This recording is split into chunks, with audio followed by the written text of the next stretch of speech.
When Benjamin Franklin said an investment in knowledge pays the best interest, he helped set up our topic for tonight's conversation.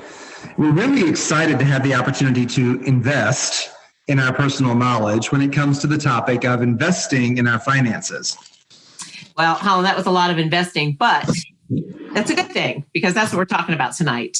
The way we learn about finances, for good or bad, starts when we are young. And Rhonda Katz shares, wise spending is part of wise investing, and it's never too late to start. So wherever you may fall as our listeners on a financial literacy scale, this conversation is going to be beneficial. All right, so let's welcome to the Afterword table Ivan Anz, the founder of CAPITANZ Family Office and creator of the PhilanthroInvestors Phenomena. Thank you, Holland, and thank you, Mike and Amy, for having me here. Well, we're excited. And in addition, we are so honored to have Mike Scanlan here to talk about financial investment education. He is the Dean of Administration at St. Benedict's Preparatory School in New Jersey. So welcome, Mike. Thanks a lot, Amy. I'm happy to be part of this and happy to meet Ivan on this panel and hear what Holland wants to talk about. But happy to spread the word. Hi, I'm Holland Webb. Hi, I'm Amy Boland. And you're listening to The Afterword, a conversation about the future of words. Well, both of you have personal stories, so in just 60 seconds each, would you mind sharing the Cliff Notes version of your life and who you are? And we'll start with Ivan. Yes, of course. So I was born in Argentina originally. So I am an immigrant to the U.S. When I was growing, I grew as an entrepreneur. I had my first business when I was 7 years old, and I was leasing my go-karts to kids and selling them candy. because my parents says, "Hey, Ivan, if we give you this go-kart, but if you want to use it, you need to fund it yourself." So they gave me this challenge of creating a business around. But then multiple companies and multiple businesses from little age and young entrepreneurship and so on. And then I arrived to the point where when I was very young, like at my 14 years old, I realized that the difference between a founder, an entrepreneur, and a CEO. And I realized that sometimes I observe, I am a visionary. I love to put visions together and dream of companies, but I am not the guy making them happen on the day-to-day operations. So at the day number 14, at the age number 14, I had a 4x4 education and training club, with the trucks, 4x4. And I realized that with 14, I cannot even open a bank account. But that didn't lead me by my pursue on the business. And I hired a CEO with 32 years old. What was his cut in the 4x4 business, Ivan? He was making 20% of the profits. Okay. And he was creating all of that and so on. He was using the connections that I had from my parents. So I put the clients and he managed the whole operation and so on. But I then created a radio show, a marketing company, multiple companies. And I arrived to the point where I had 4 CEOs. And the companies, it was a total of, 60 employees or so, like very small business and so on. And I was 23, 24 at that time. And I realized, wait a minute, now that I have the 4 CEOs, what I do with my time? I am not going to be running these companies. And I am 24 years old. So I need to create something that allows me to invest my time. Oh, I will become an investor. But when I went to on and becoming an investor, I realized, oh, wait a minute. I was enjoying life before. I was like with my enterprises. I was like, with my clients and with my staff and all of that and my CEOs. And I felt that I had meaning in life. But then I moved behind the computer because investing in the market is what I went to. And I was all day behind the computer, watching numbers going up and down in a screen. And I get like bored and depressed and all this, my personality start changing and so on. And I thought, no, life cannot be it. Like once what it means that once you make it and you're making hundreds of thousands of dollars a month, and then you need to invest in money, you cannot be losing life. Right. So I was kind of praying and asking God, like, help me and help me and help me, because my money was going, $1 million and 500,000 and 2 million and going up and down and numbers in the screen. And I felt just speculating behind the computer. So I started asking, and one day I am taking a shower and God sends me this word, PhilanthroInvestors. PhilanthroInvestors. Say, what is this? What are you trying to tell me? This isn't a word that exists. I am merely learning English now. I didn't speak English. So he sends me this word, and he just showed me this vision that in the future, people will not just invest, but will invest with meaning. It will be looking for fulfillment, spiritual fulfillment behind investments, spiritual fulfillments behind where the money goes and the effect that creates in the planet. And I start seeking and praying and looking for ways to improve the planet, improve the humanity with every single dollar that I deploy. And I start helping families first live in their own homes that otherwise they cannot. And then I went and I expanded that to help the water problems in the planet, because I find out that 6,000 kids die from water-related diseases every day. And then I continue expanding that into helping the problems with littering, with the plastics going to the ocean. And then going into health and wellness, helping prevent the top diseases in the world and things like that. And basically, was the expansion of PhilanthroInvestors, and just in a nutshell, now, of course, I live in the US for 10 years now. I am already, a US resident, official, and so on, with my wife and my little dog. But now the company that represents housing philanthropy investing, Equity and Help in Florida, is 3 years in a row Inc. 500, number 5 of the fastest real estate companies in the US, number 1 in Florida. And then the companies that are representing the water and the littering and the health are companies that are also expanding very well, and so on. So that's my story and my background in a nutshell. Wow. From leasing go-karts to running all these companies. Ivan, this is going to be a lot of fun. How about Thank you? Well, I started with a 4-wheel vehicle, but it was a lawnmower, Ivan. And I never was good enough to hire anyone else, but I had a work ethic. So I had a number of customers in the neighborhood, and that was definitely where my childhood work ethic got developed. That's great. And not easy stuff, but a lot of people have paper routes, and unfortunately, kids don't get to do those anymore. So but lawn mowing is still out there. But anyway, I went off to college and left college and went to work in the consumer finance industry for a bank. And then, although I worked in a bank, I wasn't a finance guy running the numbers. I was responsible for the community relations for the bank, as well as a number of compliance, lending compliance type of things.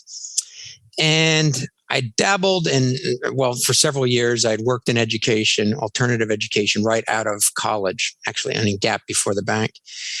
And I had this bug that was always in me when I was in the bank, and I enjoyed that work a lot, but it was always there. And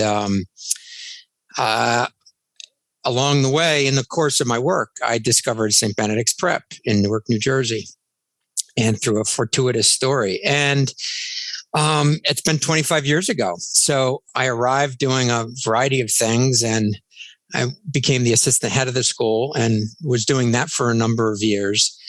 And all the time, it was rather funny because kids would always find me in there. There's always a kid in a high school, and they would say, "Hey, so I heard you know a lot about money. So can you tell me how to invest?" And these kids, I was like the oracle. And I said, "Well, why do you think me?" "Well, you used to work at a bank," they say. I go, "Well, yeah, but I wasn't the guy doing that." But I joke with people and I say, in the land of the blind, the one-eyed man is king.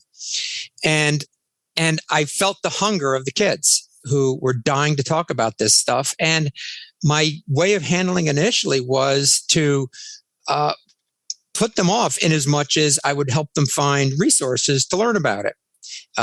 Books, internet stuff. And as best as I kind of knew how, because I feel like, well, I'm not qualified to be doing this with the kids.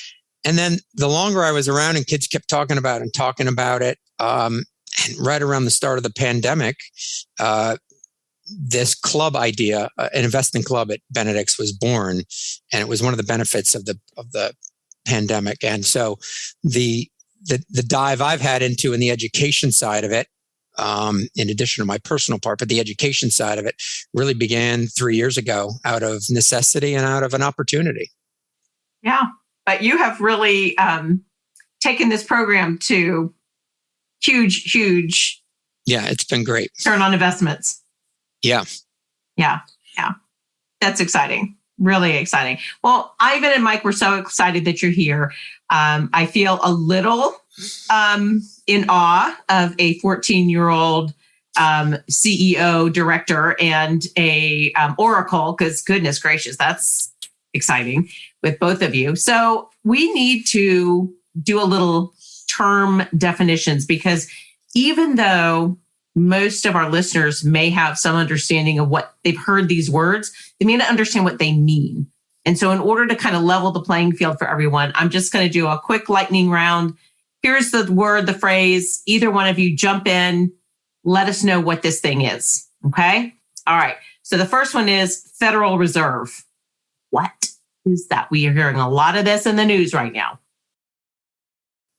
I'll take that in a simple term. It's our federal bank that is primary obligation is to set interest rates that control the pace and flow of money, and thus things like inflation, which is why we're talking about the Federal Reserve so much now. Okay. Anything else to add to that, Ivan? No, I think Mike did it perfectly. And since he's, local and understand the whole U.S. bank system much better than me, I will let him. All right. There we go. All right. ESG investing. I bet you Ivan wants this one. I really think that ESG investing is important. There is a graph that I like to design, and I like to show that, of course, we are now in audio, so I cannot share with you. But imagine, like, in one side of this graph, on the left, you have pure philanthropy, and on the other side of this chart or this graph, you have pure investing. Okay. And in between that, you have ESG, which is, first of all, you have investing in public companies, which is pure investing on the open market and just normal companies. And then you come to the left, and then you have ESG investing, which is investing in traditional companies with an intention to improve the planet. Okay, so tell us, first of all, what does ESG stand for? Okay, environmental, social, and governance investing. Okay. So basically, an ESG investment needs to be improving the environment. It needs to be impacting socially, okay? And it needs to have a certain type of governance structure in order to be considered ESG. Okay. And the governance structure needs to be in a way organized that is not just everything flowing through the governance of that organization, and the people in it is not considered at all, because that will qualify for the ESG. Right. That takes away from the environment and the social piece. Okay. Exactly. So, perfect. But you're not doing like philanthropy. It's just a model that these companies qualify. So, for example, Tesla is a company that is going towards the ESG qualifications. Okay. Just to give you an example, right?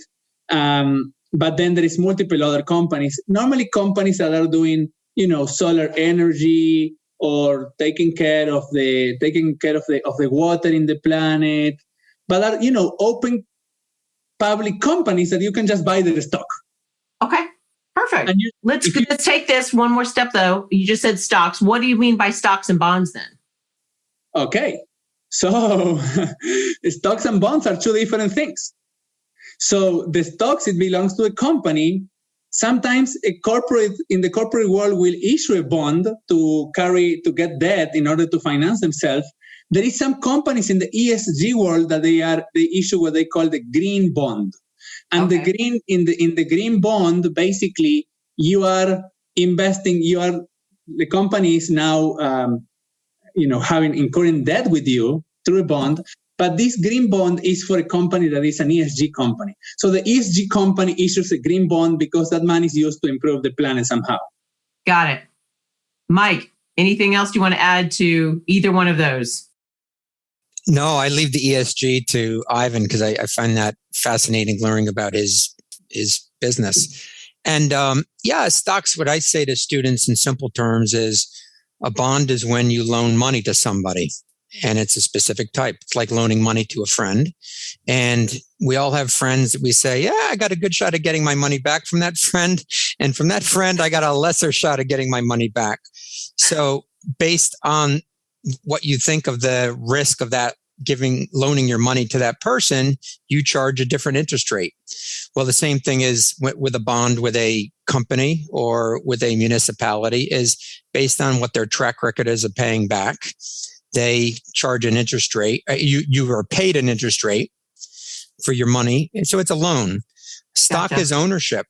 So stock is, in most cases, riskier because the volatility of a stock price and its ownership. But it also, because of that risk, over time affords a chance for a higher level of return.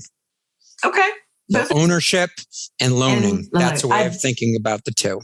That is so perfect. I love those explanations. Thank you so much for both of you. All right.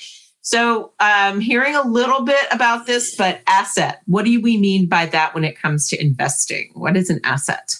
Okay, so an asset, by the definition of the word, and if you go to the root of the word, the origin of the word, it comes from something that is of importance. Okay. That is important. And why it is important is because it adds value somehow. So there is, Mike, I don't know if you want to go deeper and differentiate assets and liabilities and net worth and all of that, since you have more this teacher way to explain. Yes, I explain it not in accounting terms to students. I don't even pretend to be an accountant, but assets are things that have a shot at making you money. Okay. Give me an example of what would be an asset. What would you consider an asset? Well, an asset could be, if you're an Uber driver, okay, or you're a gig worker, and you're, your car is one of the tools through which you will earn your money, and without which you won't earn your money. That perhaps is an example. Typical things we think about are investment properties, are assets. You pay a loan on the property, and hopefully the rents you get on the property are greater. So that is an asset where your money is making you more money. Got it. Okay. All right. And then, Mike, you mentioned a little bit of this before we even got started. Making sure that you didn't have all of your stocks in one area. So I'm thinking sounds like diversification. That's diversification. Everyone knows the adage, putting all your eggs in one basket. Okay. In that phrase. And it's putting all your money into one asset class. And I see it with young people a lot. They don't have a lot of money, but they get hooked into a trend and they go all in. So all in may be a great idea what they went into, but the risk is that they are not diversified. So I talk to young people about that all the time. So if they love video games, they invest in everything. They're all into this video game company, but they don't go outside of anything else. That's it. That's the risk. All right. Ivan, anything else to add to that? Yes, of course. And because when you are an investor, there is only 6 hats that you can be wearing. And that's part of my book, Housing PhilanthroInvesting.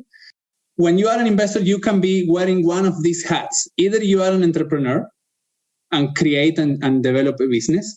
Investing by the definition of putting your time or money on the seeking of a return. That's what I mean. So an entrepreneur, it is an investor in a sense in his own company, his own business.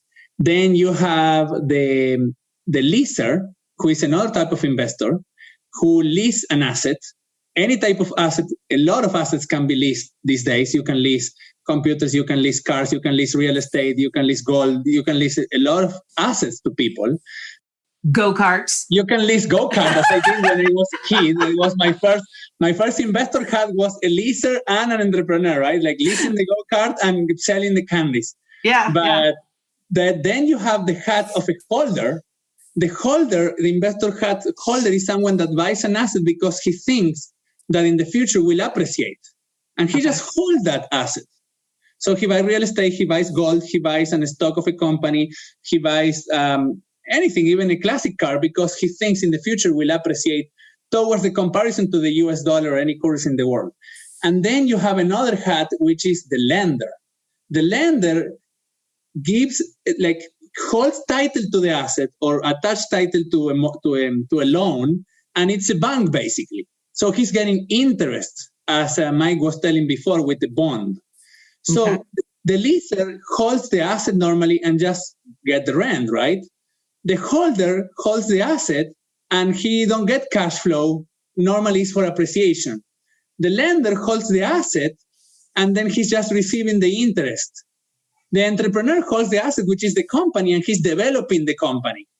And then we have the trader, which is another type of investor, who is someone that is constantly swapping that asset from the US dollar to another currency, from the US dollar to another stock, from another stock to the US dollar, from the US dollar to real estate, from real estate, flipping that house into another house, is constantly trading assets for capturing value and profits every single month and every single time.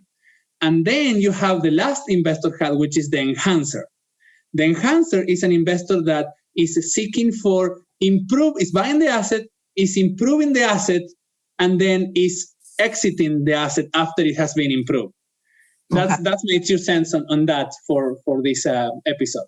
I think that's more than 2 cents, and we will take that investment as excellent. Thank you both, Mike and Ivan, for helping us with our vocabulary lesson today. Oh, you're welcome. What would you tell a novice investor, somebody who has no experience at all? How do they get started in investing? Mike, you want to go ahead? Yeah, sure. This is right up my alley, Holland, because it's what I do with kids every day. I think the first thing that has to be done, well, let me back up. I mean, I am working with students that are almost all students of color. I have a class right now that I'm teaching all the students of color, some children of immigrants. And we just talked about this in class the other day. And the best thing that could be done for any novice investor or pre-investor when you're novice, at least implies they've started down the road, which is great. I'm concerned with the ones that are nervous and have all the hesitation about starting. And it's breaking down myths. And there's a couple of them. One is, the biggest myth is you have to be rich to invest money. And you meet a lot of kids that don't come from money, and they think about that. And the images are rich white guys that pull all these levers. And I'm a middle-aged white guy. And so it's a great conversation being able to have with them. So to say, no, you don't have to be rich to invest money. The second one would be, you can get rich quick by investing. And all the social media they're bombarded with are kids that are doing this. So we had a conversation in class the other day, and we said, so how many of you seen any of your friends boasting about all the money they're making in Bitcoin? No one. And so, well, the problem is, and I'm not knocking Bitcoin, the problem is when you get those things, you're only hearing about the successes. It's the problem with social media is we only see people on their happy vacation days, not the days when they're working the job they don't like. Or so this get rich quick thing gets fostered in the social media, which is really tough on kids because FOMO, fear of missing out. They feel like there's something wrong with me because I haven't discovered this quick get rich quick thing. So they show up into a class and they think you're going to give them that trick. And first thing I say is, that's not what investing is. And a lot of sad faces, and then we move on. And sort of related to other things, the system is rigged and people like us can't win. There's a sense of that. There's a historical context for that in this country of people being taken advantage of. Banking, we used to have redlining where we intentionally wouldn't make loans in neighborhoods, or the loans we made in some neighborhoods, we charge you a different rate than in other neighborhoods. So these kids have this in their blood and in their family history. So they've heard it. So it's a hesitation. And the last bit of advice is investing is a long-term exercise for long-term growth. And that's the earlier conversation. That's through diversified, for novice, diversified low-cost funds. That's where I would start, as opposed to individual stock picking. I love getting rid of some of those myths, Mike. That's awesome. I can imagine the sad faces, though.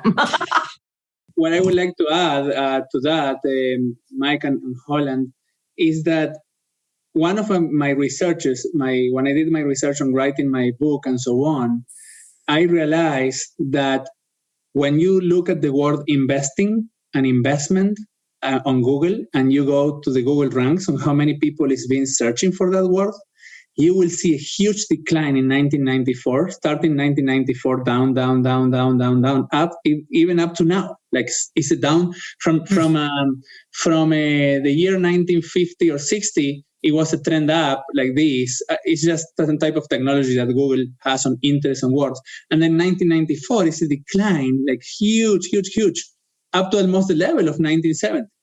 And the reason for that, I believe, is because normally there is a lot of this get rich quick advertising and that people buys into. So normally people don't like to talk or learn or search about things that have given them losses. So who wants to talk about when I lost my dad, or who wants to when I lost my little animal when I was a kid, or when I invested like 50,000 in Bitcoin and now it's 10,000? Who wants to talk about that? Nobody likes to talk about it. So I think that's the reason why when you search investing and investment words popularity in the Google machine, it is in decline like that. So I think that people need to prioritize educating themselves before investing and not jumping because of a promotion. And Housing Philanthropy Investing book, it has a whole chapter just on that. Okay. Preparing these hats that I just named, each of them is education. And I believe that an investor, if you are a young guy that wants to start investing, just pick one of these hats. Okay, I am going to be an entrepreneur. I am going to be a lender. I am going to be a leaser. I am going to be a trader. I am going to be an enhancer.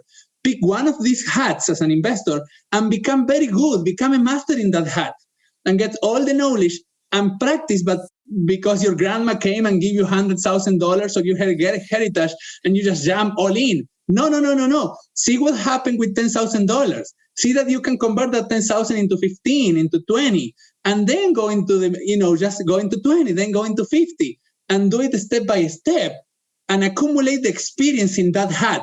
And then once you have that hat figured out, maybe it's like 2, 3, 5 years, then go and add the other hat. That's how I did it. Like in my family office now, I have a portfolio that touch every single hat, but it took me 25 years to accomplish.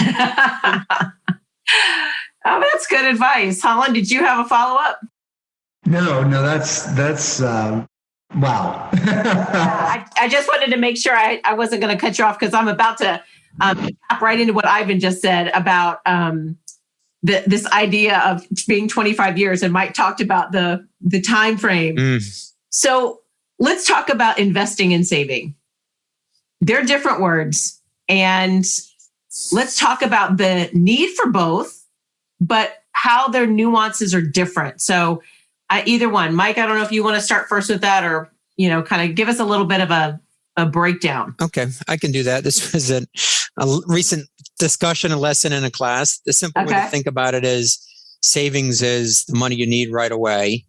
That is, and it's usually short term, which means you're keeping it for sometime a term around 5 years. Some people would say maybe a little bit out. Investing are things when you have a time frame to let the money work for a minimum of 10 years plus, 10 years going out to till the time you die, perhaps. And savings earns you virtually no money, but it has a high level of safety. And investing has a higher rate of return, and with it comes a higher rate of risk. But the more time you have on your side, what I tell young people all the time, the more that risk gets spread out and the less risky it is. But I also talk about, it kind of related to this question, I think, is the idea of where do you get the money that you invest? Because Ivan talked about the grandmother that gives you $100,000, and that's great. But I think for the average Jane and Joe and person in this country, they're getting it through their daily income, right? And if they're lucky to have a entire retirement program in their company, that's great. But for a lot of them, it's also how they spend their money. And that builds up the savings, that enables them to convert the savings into long-term investments. And so although I teach an investment class right now, I believe you can't responsibly do it without talking about personal finance. And for young people, the risks of credit cards or debt or car payments that are disproportionate for your income and all those kind of things that people get sucked into. So I've said a lot there, but I think the difference is, look, a lot of people never get to investing because they don't learn the personal finance part and get to build up the savings account. And that's and the last thing I would say on that is most people would say you need at least 3 months of a safety cushion before you consider putting money at risk in investing. So you take 3 months of what your running expenses are. So for most adults, that's a rent or a mortgage, a car payment, associated insurances, your groceries, your daycare for your kids, whatever it is. And you add that up and you say, okay, I really need to have 3 of those to have a cushion if something goes wrong, so that when I have money invested, I don't have to pull that out at a bad time. Right. And that's a discipline, but you got to talk about personal finance at the same time as investing to be able to get that part to happen. Wow. I really appreciate that, Mike. That's such a good word. Excellent. Ivan, what do you think? Well, Mike is in his 50s. I am in my 30s. So our viewpoint will be a little different. But personally, I like to have because I have educated so much myself on investing world, that with high level of education comes high level of certainty. So I have my savings, the cash, what I call it working money and living money. I don't call it saving or investment. So I have my living money, and I only want to have in my bank accounts what I need for the week. Because all the other money, every Saturday I have a meeting with my personal CFO. I mean, I am talking now something that I built 20 years to arrive to this point, like having my personal CFO, right? Or having my family office. This is like very high levels, guys. So, but starting like every Saturday, I will say you meet with your spouse, or you meet, someone else that is giving you accountability, that you can report your results, or even with someone in your family. And then every week I just meet and plan my expenses for the week and what I will need for the week. And then that's what is in my bank account that is for the living money. And then all the other money is working money. But it's working money. I have a percentage of money that is working in liquidity accounts that is growing through different vehicles. And I know that it's very secure and the risk is calculated. So I will see an extra, 0.1 or 0.2% in the next week or something like that. Versus this week. And so I see that it's working money, and that's basically how I personally do it. So my reserves are like no 3 months of living, are like, 300 months of living. But it's all working money that is very securely with risk management policies and risk versus reward ratios and all of these different indicators and so on, etc. And with systems, basically, and professional people behind. So That's how I personally do it. But if you are not there to that point, then you basically need to do exactly what Mike said, because this is a gradient. This is a step after. You just arrive there with many years of practicing. Right. I think what I hear from both of you is this concept of discipline. Yes. Absolutely. You can't get to that next step until you've created the baby step. Okay, so I hear from both of you. Mike's Mike's, I love it, getting them the pre-novice to that even beginning idea. And then Ivan, you can take them to the next level. So it's awesome. Yeah. And Ivan brought up a great point. You just sit and you talk with your spouse every Saturday about what you're headed into for the next week. Well, that relates to goal planning. Right. And if you don't plan, failing to plan is planning to fail. Exactly. And you really have to do this in your life the same way. So you set realistic expectations on yourself. Yeah. That invested money doesn't grow overnight, but if you understand how it works, you understand what this you do now will take you to in whatever time you're looking out to. Exactly. And something to add in this point, Mike, I am sure you will agree, is that when you allocate your money for investing, you have like a pyramid.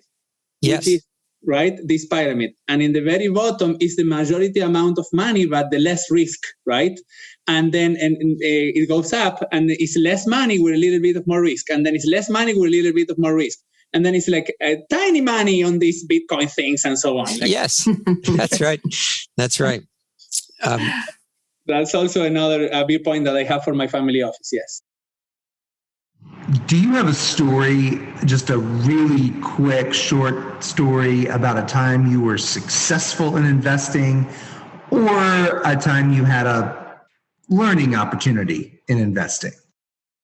Yeah, well, in terms of a personal investing story, I don't really have a sexy one. I did what a lot of people did, but I at least knew I needed to invest money that I made from my job. I was good about savings. And I was good about building this nest egg for investment. And I picked mutual funds like I was throwing a dart at a dartboard. I didn't know what I was picking. I was 25 years old or something like that. And a friend at work said, hey, there's a financial advisor that I talked to. You're interested in talking to that person?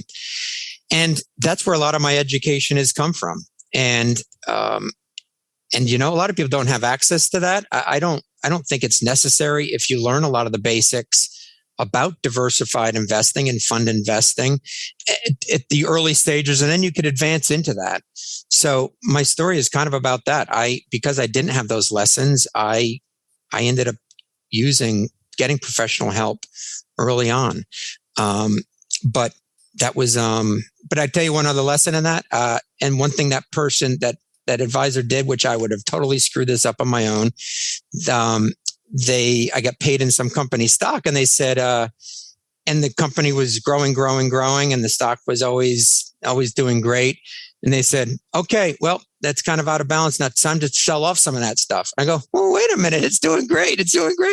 No, you shouldn't have this too high a percentage you shouldn't have a high percentage in your employment stock and where you're getting your paycheck. In other words, you've got this asset that's the stock from your company and you're getting your paycheck from that company. You're at high risk in two important ways. And so I was like, well, long story short, that company went through a buyout and the stock tanked. And a lot of people that hung on and were 80% in on the company took a huge hit. And I watched a lot of sadness. So that's another lesson about diversification. Even if you think you've got the all-in-one winner, it's still a lot of risk. And no one, certainly in my youth, I did not think that day would ever come that I saw. Wow. So, okay, good word. What about you, Ivan? Well, I have my story on why I created PhilanthroInvestors that I did with 19 to 23 years old. In that time, I just went and just dropped everything on the markets and speculative investment world and jump on it without experience. And it was what led me to the creation of PhilanthroInvestors. So, but the story is that I really was depressed because of losing all my effort from the entrepreneur hat and putting into the trader hat, but the trader without experience hat. So, buying and selling things, just thinking that because I did the course of an analytical investment and fundamental investment, I will just apply whatever I learned in the course. But I was just, not able to control my emotions in front of money, too greedy, wanted to make more and more and more. All of these things that you learn that cannot be attached to that, to the investment world. And so that's basically my story there. And, I lost hundreds of thousands of dollars that because of that. So that's my experience. And then on the other side, I always have had amazing winning success stories on my entrepreneur hat. So at the time that I am wearing my entrepreneur hat as an investor, it's always winning, it's growing, it's in 500 companies, it's seeing my staff grow and go into a better life, and the companies expand and so on. So that has been my main hat in life, is the entrepreneur. And I just keep that because I continue growing and expanding one company after another one and so on. So find, I will suggest to everybody that is young, don't go big, or all in until you really find this passion that is going to be what you want to do with your life in the investment world, and just go all in on that and enjoy it, because life is not just money for money. That's not life at all. That's the opposite. Life is money, okay, but because it's the oxygen that you need to accomplish your goals and so on, but also fulfillment and purpose and engagement and being alert of your environment and having, all of these things is true financial freedom. It's not just passive income higher than your lifestyle. That's not true financial freedom. That's just passive income higher than your lifestyle. But if you're not engaged and you don't have knowledge of your investments and you're not, receiving fulfillment, it's like a little piece of the cake. Gotcha. Okay. So we're going to have to put a pin in this first part, but I would love for both of you to wrap up your thoughts with a nice, neat financial bow and tell us what is the essential element we need to understand when it comes to investing. Mike, what's the essential element? Time is your friend and time is your enemy. So don't wait, and learn about ways to start, as Ivan said, to start slowly and start conservatively. That's excellent, Mike. I love that. Ivan, what's an essential element? Okay, an essential element is that if you want to be out of the speculative investment world, you want to connect your money to what I call the life essentials. And the life essentials, which is life essential investment, and is part of also my book. But life essentials is all the things that the humanity needs. Doesn't matter if it is a pandemic, doesn't matter if there is a pandemic, if there is anything that happens, almost anything that happens in a planet, natural disasters and so on. If your money is connected to life essentials, you have less risk of that value decreasing in the currency that you are investing. So the life essentials that you will realize, number one, like it's very easily to understand. The number one is air.